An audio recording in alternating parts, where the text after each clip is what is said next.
जुहार दर्शक बंधु, चलित खेड़ रो धान सुना धान रोग पोग भी नहीं लगी। धान अमल हेला किंतु टोकन व्यवस्था फेल मारला। आउ ठीक समय ने आसी गला अदिनिया वर्षा। हाय रे चाषींकर किस्मत। खेते पेटा पड़ी थिला, रोड रे धान सुखुथिला, आउ वर्षा खाई देला चाषींकर भाग्य। जदि आगामी काली कि आउ भी वर्षा हेला, कुहड़ी हेला कि मेघुआ पाग रहला तो सबु धान नष्ट हो जीवार संभावना प्रबल अच्छे। इतार लगे चाषी बीमा कि इनपुट सब्सिडी पाई जिबे सेटा भी नैनो कि सरकारी सुविधा पाइबार सुजोग नैनो। प्रश्न उठुछे जे धान अमल हेला परे टोकन नैनो काई करी। बरगढ़ जिले में चाषी मानकर उद्वेग बढ़ी चली छे, जार परिणाम भोगबा प्रशासन।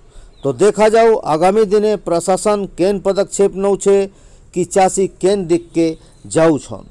आग के सुनु रमेश महापात्रंकर कथा। धन्यवाद। रमेश महापात्र संयुक्त कृषक संगठन उपदेष्टा मंडली सदस्य।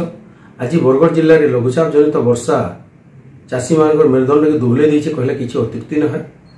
धान काटी थिले खलारे पड़ी चुन धान अच्छे, सबू धान बर्तमान भिजी जाइए। चाषी मैंने किन जगह से धान के रखमु जानी नहीं पार्बा। रोड रे जेन चाषी मैंने धान सुखई सेटा संपूर्ण भाव में भिजी जाइए। जदि ये कोहला पाग एवं वर्षा झिपिझिपि वर्षा जदि काली लगी रहा ताहले प्राय धान माने गमुआ हो पारे, नष्ट हो पारे, डिस्कलर हो पारे।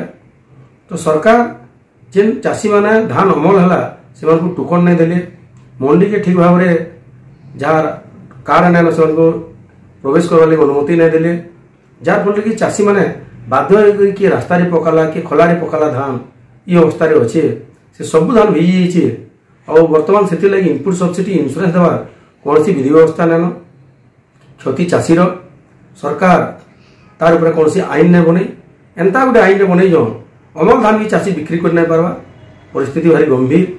जदि काली एंता झिपिझिपि वर्षा रहा आहरी धान उत्पादन धान नष्ट होगा। तेणुक जेन धान उत्पादन होके सुरखुरु केन्दा चाषी ठानु सरकार घिनबे तार व्यवस्था करूँ। नहीं तो जेन प्रकार गोटे अप्रीतिकर परिस्थिति आगे जाऊँगी बरगढ़ जिलार चाषी मान आक्रोशटा तार निश्चित भाव शिकार हे जिला प्रशासन।